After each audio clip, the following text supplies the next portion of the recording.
Hi, my name is Mira, and I had an idea a couple months back of starting a YouTube channel called Banned Books with Body Buddies.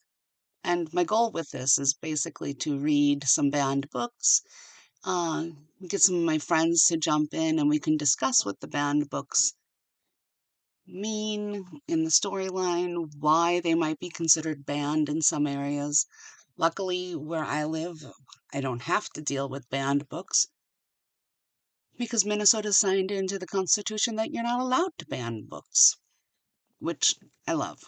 But there are areas in the country and the world where there are many banned books, and I would love to give people an opportunity to hear them, even if all they're doing is listening to me in the background on a YouTube channel.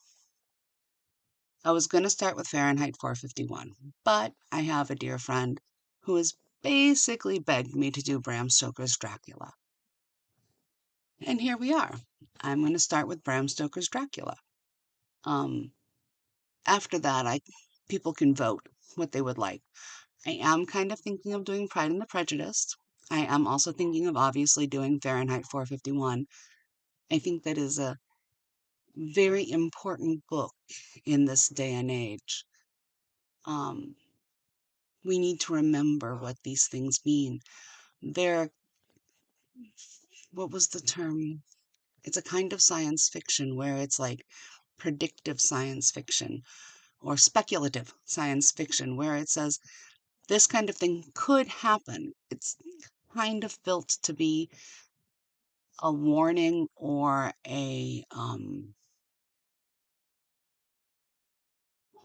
maybe not a warning. Well, sometimes it's a warning, but sometimes it's just a guess of what could happen. And terrifyingly enough, a lot of it does come true.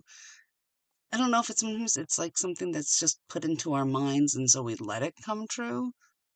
Um, but nonetheless, a lot of banned books have these kinds of information in them, and a lot of banned books have important cultural messages of things that happened that we need to remember happened, and not just because they happened, but to remember and put them into perspective of when they happened and how to move forward from whatever trauma or injustices maybe these books have.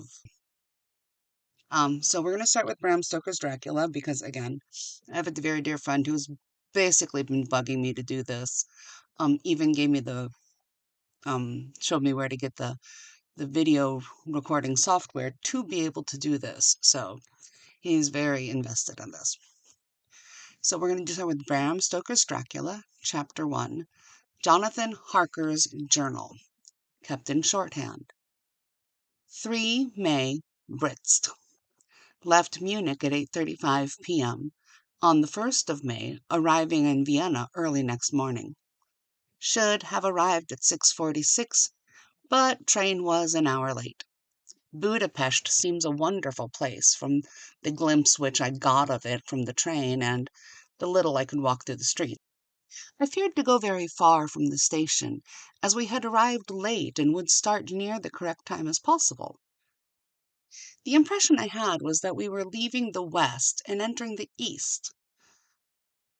The most western of splendid bridges over the Danube, which is here of noble width and depth, took us among the traditions of the Turkish rule. We left in pretty good time and came after nightfall to Klausenburg. Here I stopped for the night at the Hotel Royal. I had for dinner or rather supper, a chicken done up in some way with red pepper, which was very good but thirsty. Memo, get recipe from Mina. I asked the waiter, and he said that he was able to get it anywhere along the Carpathians. I found that my smattering of German was very useful here. Indeed, I don't know how I should have been able to get along without it. Having had some time at my disposal when in London, I had visited the British Museum and made search among the books and maps in the library regarding Transylvania. It had struck me that some foreknowledge of the country could hardly fail to have some importance in dealing with the noblemen of that country. I find that the district he named is in the extreme east of the country, just on the borders of three states, Transylvania, Moldavia, and Bukovina, in the midst of the Carpathian Mountains, one of the wildest in. I was not able to light on any map or work giving the exact location of the Castle Dracula, as there are no maps of this country as yet to compare with our own Ordnance Survey maps. But I found that the Brist, the post town named by Count Dracula, is a fairly well-known place.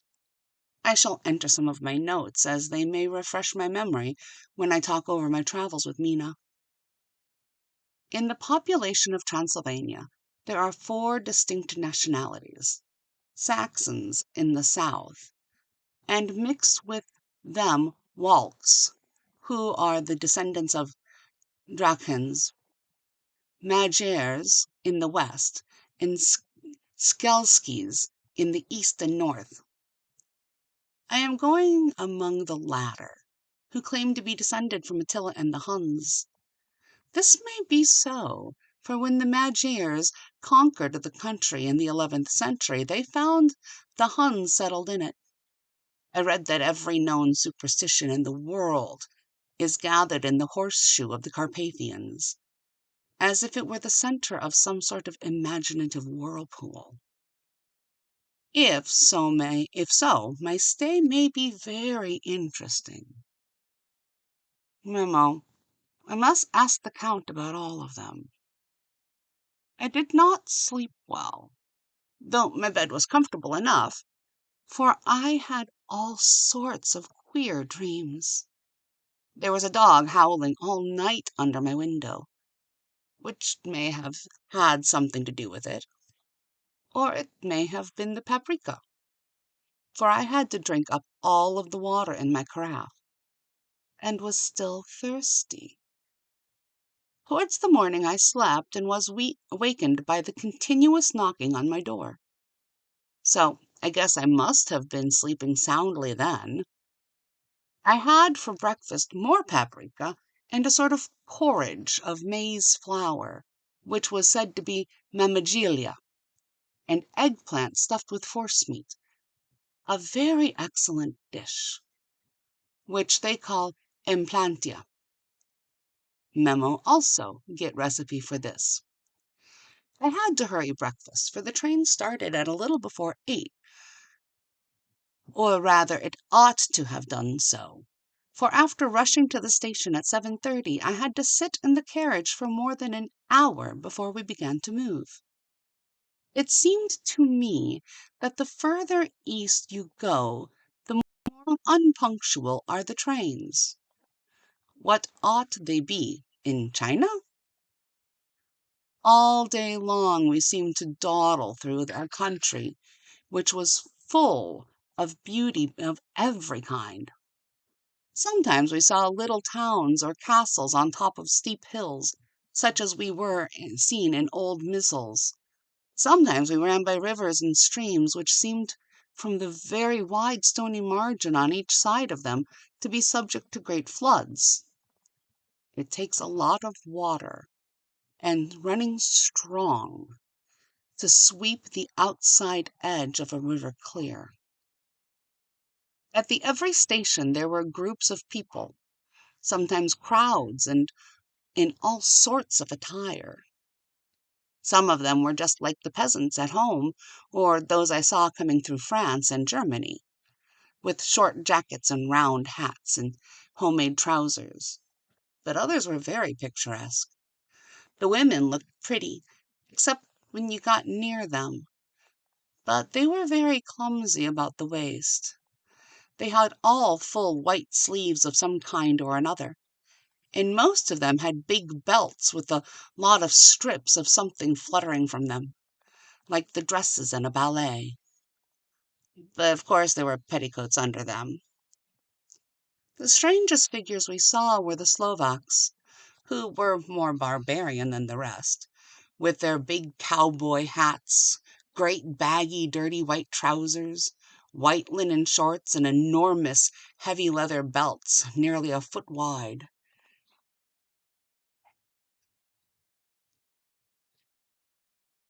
Please ignore my dog. Well, rather my husband's dog. They wore high boots with their trousers tucked into them, and had long black hair and a heavy mustaches. They are very picturesque, but do not look predisposing or prepossessing. On the stage, they would be set down at once as some old Oriental band of brigands. They are, however, I am told, very harmless, or rather wanting in natural self-assertion. It was on the dark side of twilight when we got to Brits, which is a very interesting old place, and practically on the frontier, for the Borgo Pass leads from it into Berkovnia. It has had a very stormy existence, and it certainly shows marks of it. 50 years ago, a series of great fires took place, which made terrible havoc in 5 separate occasions. At the very beginning of the 17th century, it underwent a siege of 3 weeks and lost 13,000 people, the casualties of war proper being assisted by famine and disease. Count Dracula had directed me to go to the Golden Crone Hotel, which I found, to my great delight, to be thoroughly old-fashioned, for, of course, I wanted to see all that I could of ways of the country.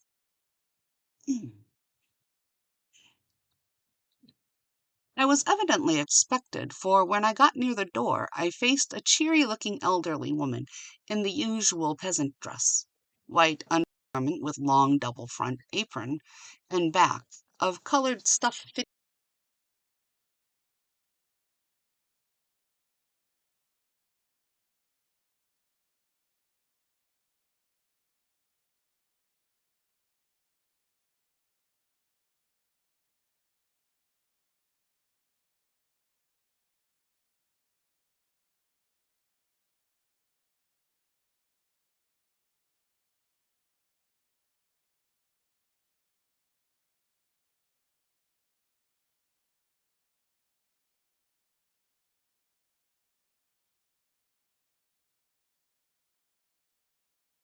for Barkovnia.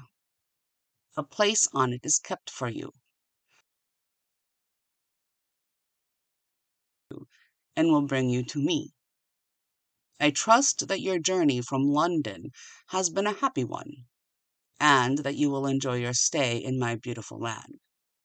Your friend, Dracula. May 4th. I found that my landlord had got a letter from the Count directing him to secure the best place on the coach for me.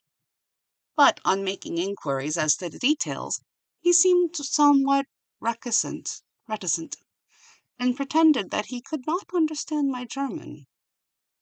This, of course, could not be true, because up to this he had understood it perfectly.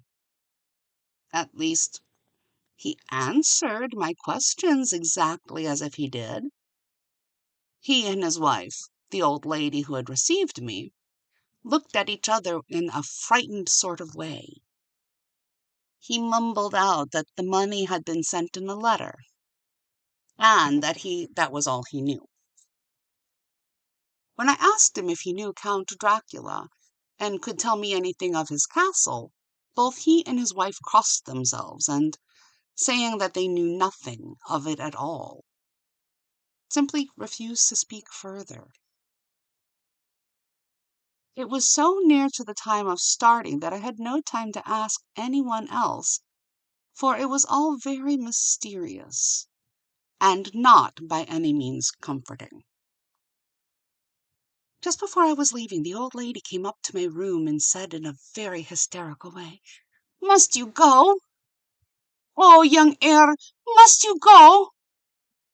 She was in such an excited state that she seemed to have lost her grip on what German she knew, and mixed it all up with some other language which I did not know at all. I was just able to follow her by asking her many questions.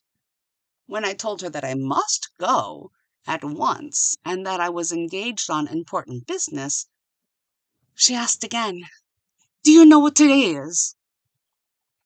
I answered that it was the 4th of May, and she shook her head again. "Oh, yes, I know that.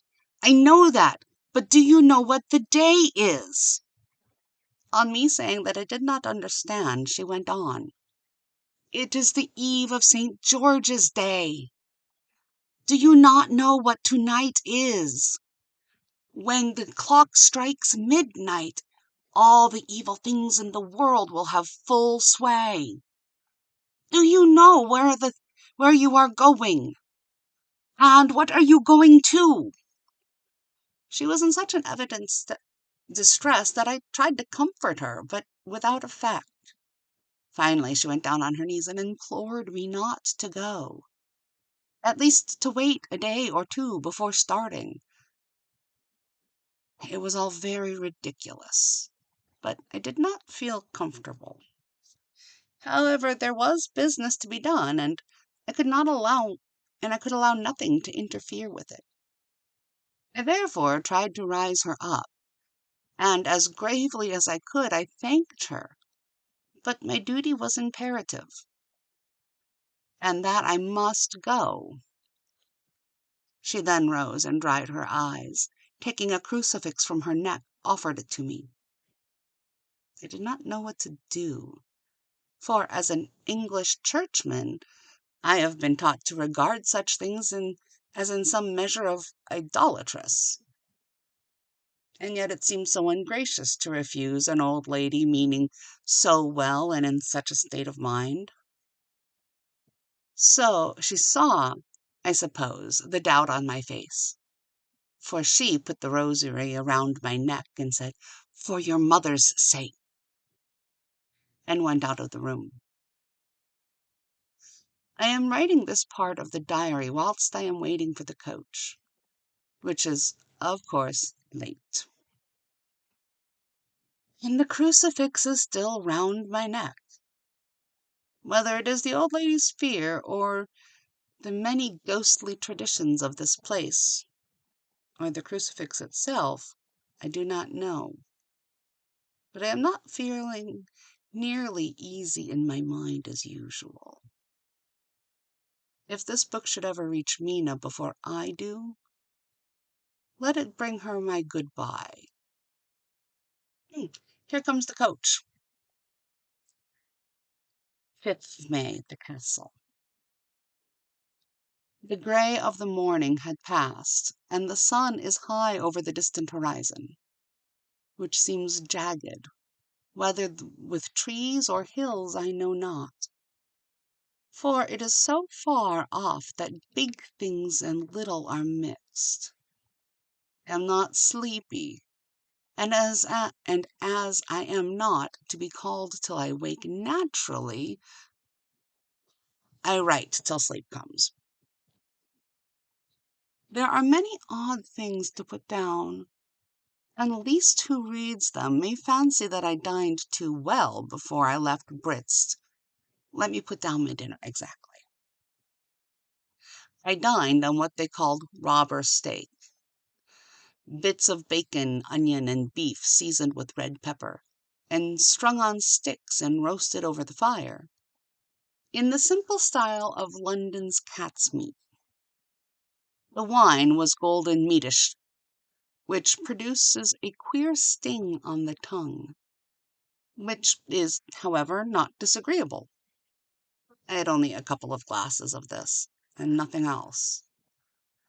When I got on the coach, the driver had not yet taken his seat, and I saw him talking with the landlady. They were evidently talking of me, for every now and then they looked at me, and some of the people who were sitting on the bench outside the door. When they call me by name, meaning word bearer,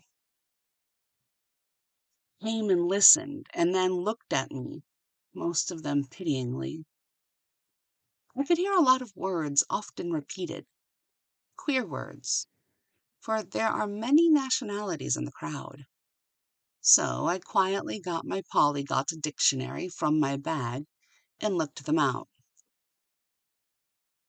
I must say they were not cheering to me, for amongst them were Ordog, Satan, Porkol, Hell, Stratagora, Witch, Volrok, and Volroxok, both of which mean the same thing, one being Slavic and the other Servian, for something that is either werewolf or vampire.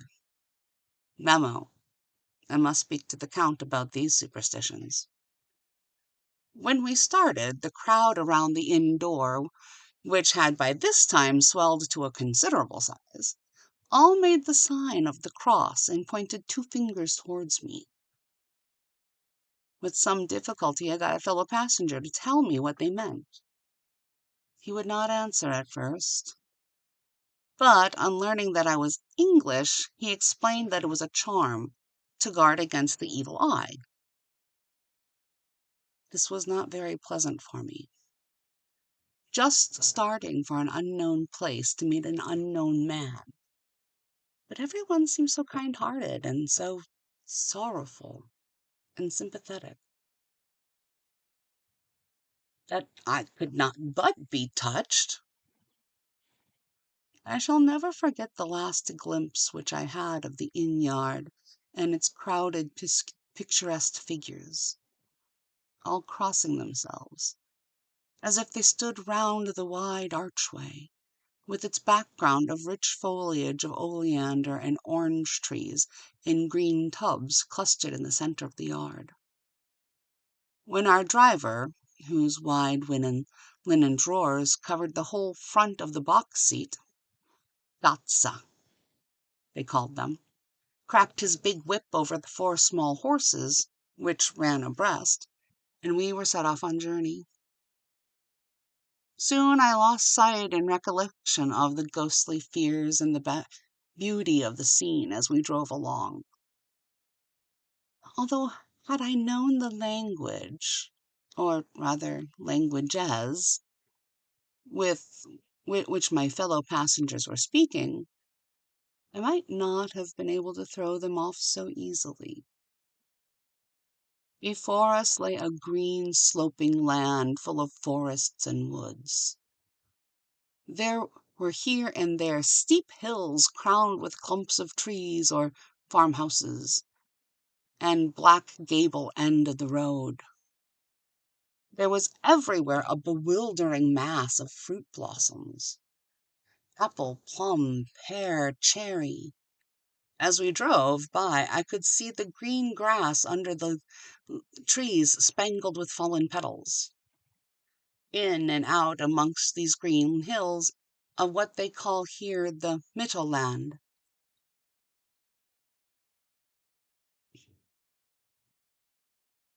Ran the road, losing itself as it swept round the grassy curve, or was shut out by the straggling ends of pine woods, which here and there ran down the hillsides like tongues of fire. The road was rugged, but still we seemed to fly over it with a feverish haste. I could not understand then what the haste meant. But the driver was evidently bent on losing no time in reaching Borgo Prone. I was told that this road was in the summertime excellent, but that it had not yet been put in order after the winter snows. In this respect it is different from the general run of roads in the Carpathians, for it is an odd tradition that they are not to be kept in good order. Of the old Hauptsäters would not repair them, lest the Turk should think that they were preparing to bring in foreign troops, and so hasten the war which was always at nearly a loading point. Beyond the green, swelling hills of the Mittelland rose mighty slopes of forest in the lofty steeps of the Carpathians themselves. Right and left of us they towered, with the afternoon sun falling full upon them and bringing out all the glorious colors of this beautiful range. Deep blue and purple in the shadows of the peaks, green and brown where the grass and rock mingled, and an endless perspective of jagged rock and pointed crags. Till these were themselves lost in the distance, where the snowy peaks rose grandly.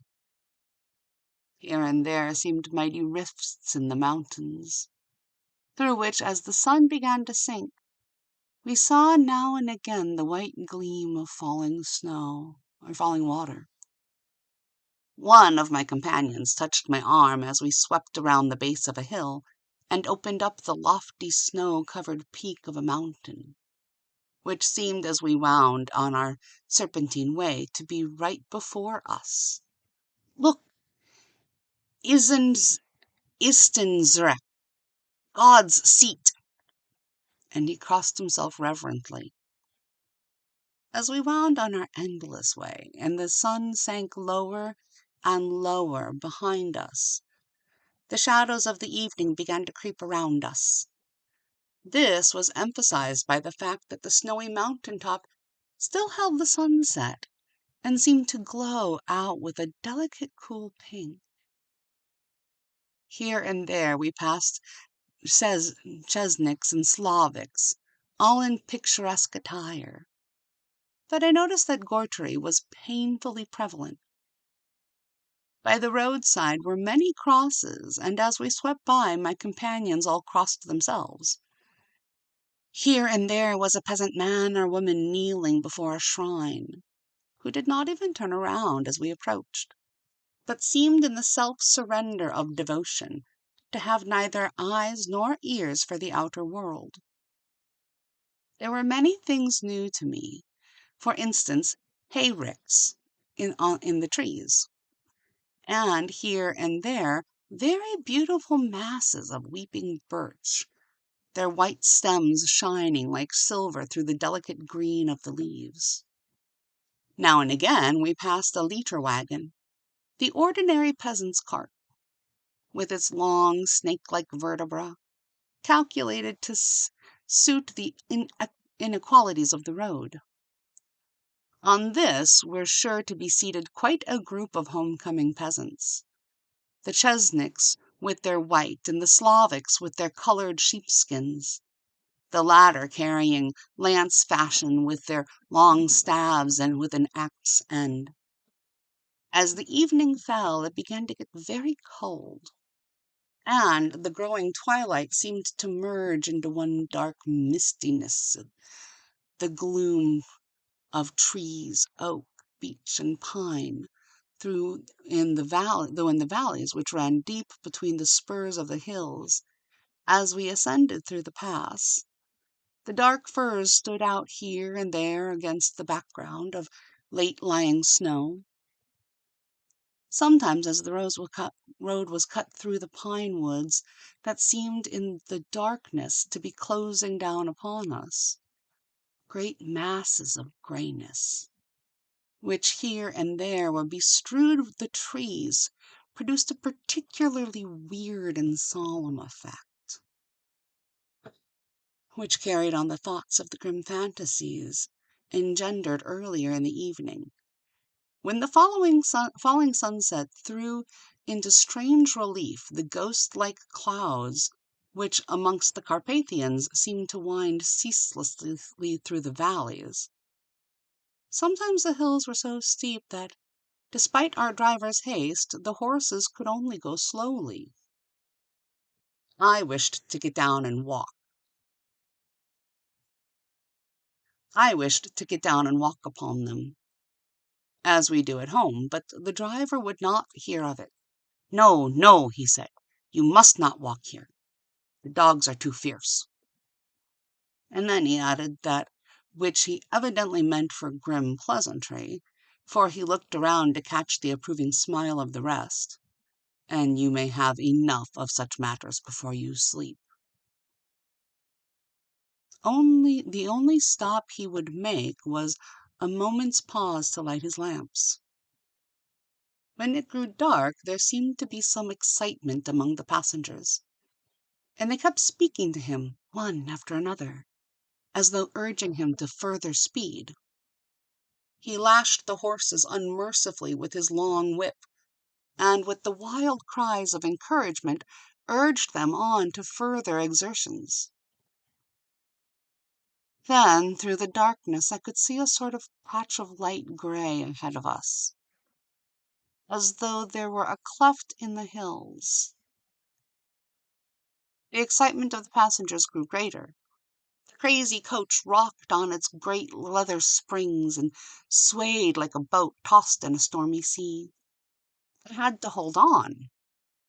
The road grew more level as we appeared to fly along. Then the mountains seemed to come nearer to us on each side, and to frown down upon us. We were entering the Borigo Pass. One by one, several of the passengers offered me gifts, which they pressed upon me with an earnestness which would take no denial. These were certainly an odd and varied kind,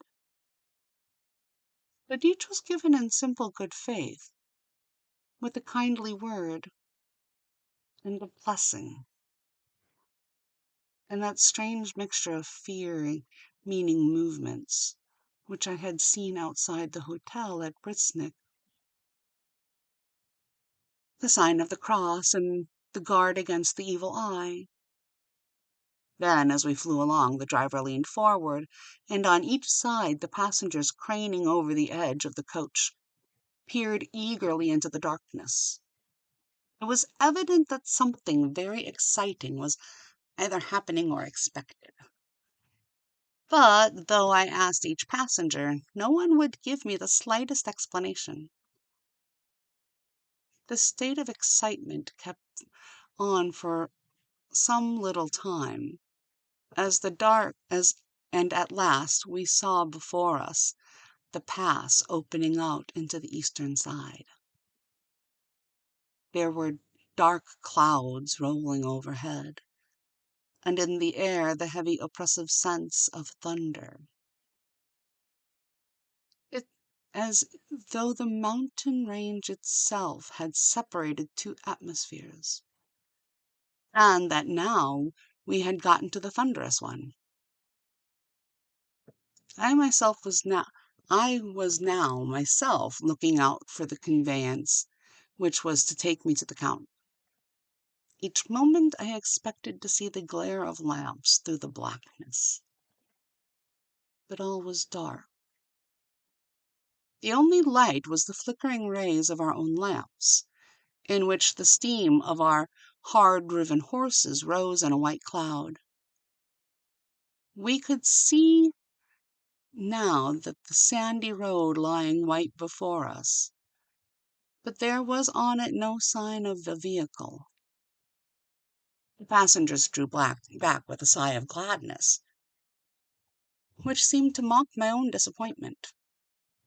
I was already thinking what I had best do, when the driver, looking at his watch, said to the others something which I could hardly hear.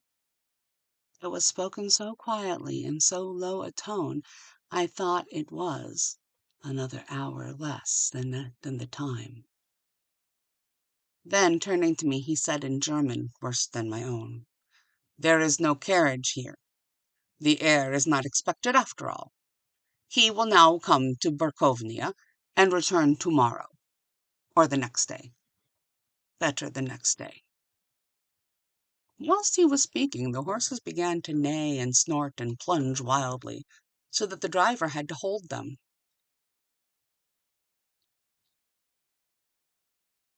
Then, amongst a chorus of screams from the peasants and a universal crossing of themselves, cliché, with 4 horses drove up behind us, overtook us, and then drew up beside the coach. I could see from the flash of our lamps, as the rays fell on them, that the horses were coal black and splendid animals. They were driven by a tall man with a long brown beard and a great black hat, which seemed to hide his face from us. I could only see the gleam of a pair of very bright eyes, which seemed red in the lamplight. As he turned to us, he said to the driver, "You are early tonight, my friend." The man stammered in reply, "The English air was in a hurry." To which the stranger replied, "That is why, I suppose, you wished him to go to Prakovnia. You cannot deceive me, my friend. I know too much, and my horses are swift."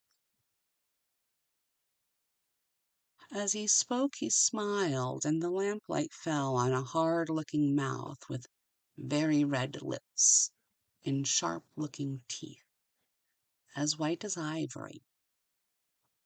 One of my companions whispered to another in the line from Burger's Lenore, "Viens die, throw den Reiten schnell," for the dead travel fast. The strange driver evidently heard the words, for he looked up with a gleaming smile. The passenger turned his face away at the same time, putting up his 2 fingers and crossing himself. "Give me the heir's luggage," said the driver, and with exceeding alacrity my bags were handed out and put into the cliché. Then I descended from the side of the coach, as the cliché was close alongside, the driver helping me in with a hand which caught my arm in a grip of steel. His strength must have been prodigious. Without a word, he shook his reins, the horses turned, and we swept into the darkness of the pass. As I looked back, I saw the steam from the horses of the coach by the light of the lamps, and projected against it the figures of my late companions crossing themselves. When the driver cracked his whip and called to the horses, and off they swept on their way to Prakovnia. As they sank into the darkness, I felt a strange chill, and a lonely feeling came over me.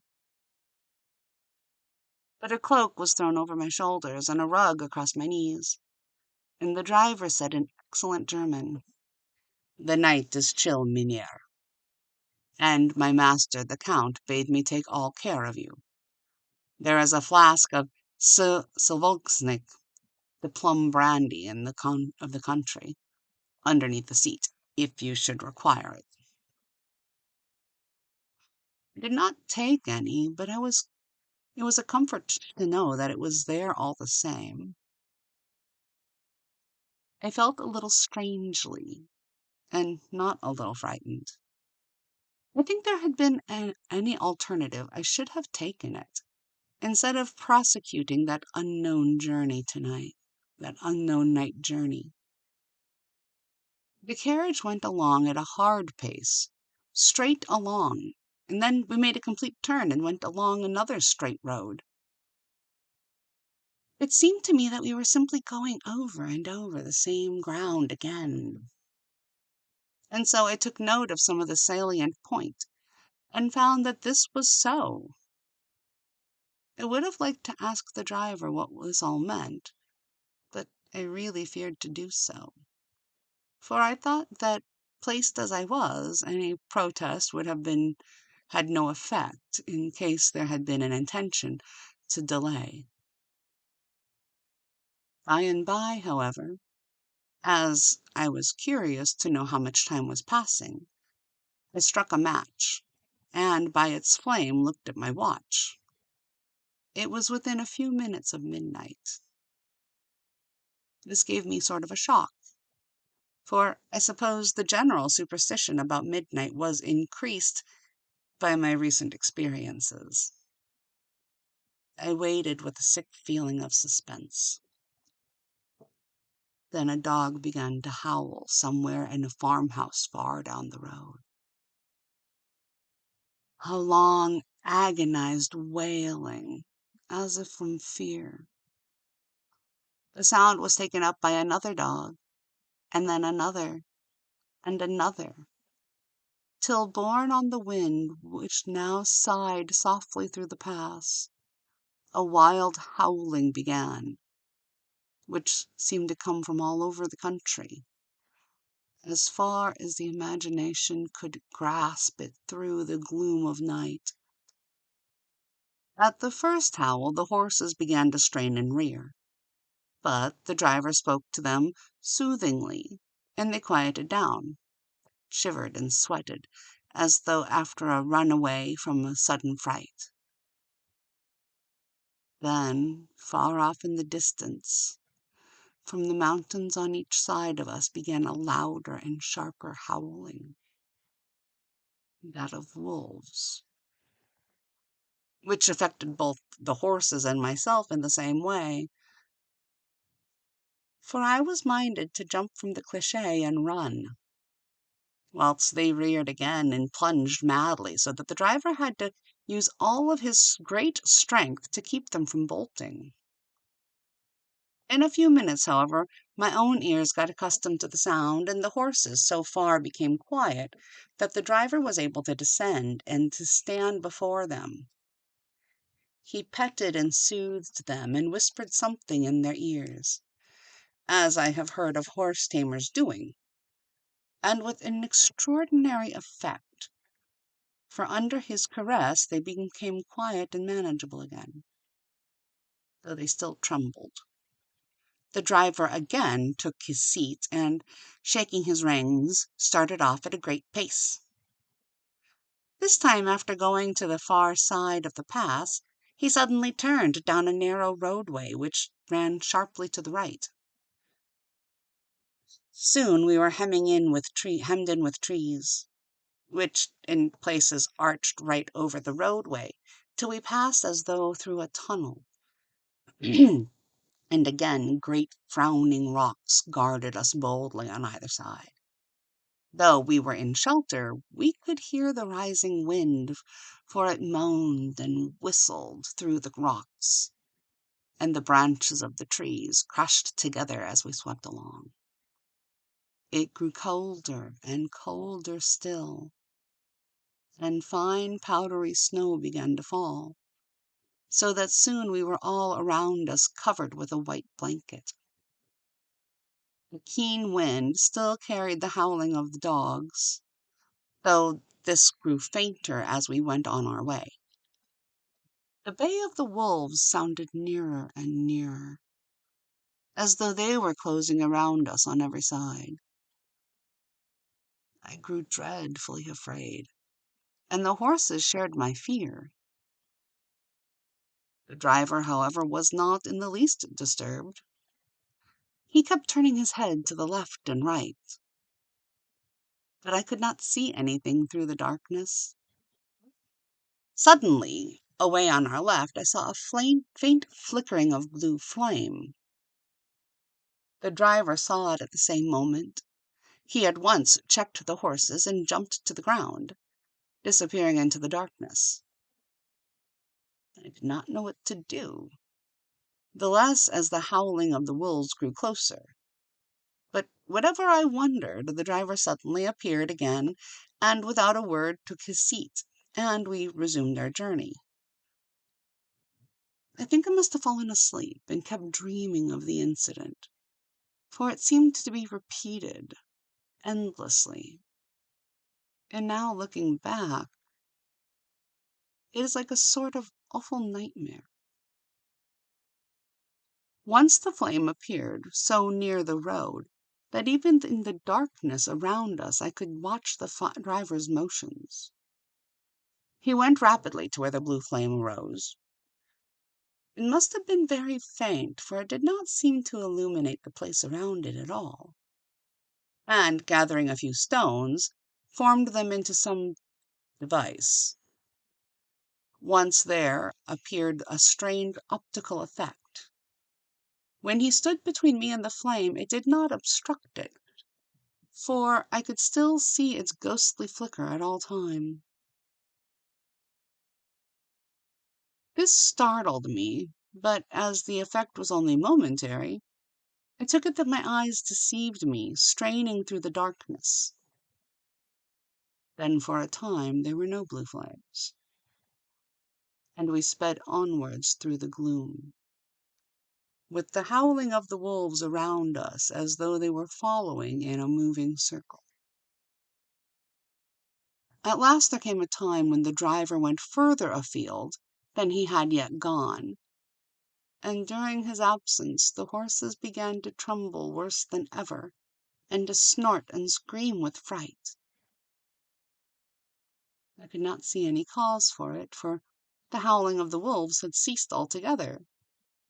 But just then the moon, sailing through the black clouds, appeared behind the jagged crest of the beetling, pine-clad rock, and by its light I saw around us a ring of wolves, with white teeth and lolling red tongues, with long sinewy limbs and shaggy hair. They were 100 times more terrible in the grim silence which held them, and then when they howled. For myself, I felt a sort of paralysis of fear. It was only when a man feels himself face to face with such horrors that he can understand their true import. All at once the wolves began to howl, as though the moonlight had had some peculiar effect on them. The horses jumped about and reared and looked helplessly around with eyes that rolled in a way painful to see. But the living ring of terror encompassed them on every side, and they had perforce to remain within it. I called to the coachman to come, for it seemed to me that our only chance was to break out through the ring, and to aid his approach. I shouted and beat the side of the cliché, hoping by the noise to scare the wolves from that side, so as to give him a chance of reaching the trap. How he came there I know not, but I heard his voice raised in a tone of imperious command, and, looking towards the sound, saw him stand in the roadway, as he swept his long arms, as though brushing aside some impalatable obstacle. The wolves fell back, and back further still. Just then a heavy cloud passed across the face of the moon, so that we were again in darkness. When I could see the driver, he was climbing into the cliché, and the wolves had disappeared. This was all so strange and uncanny.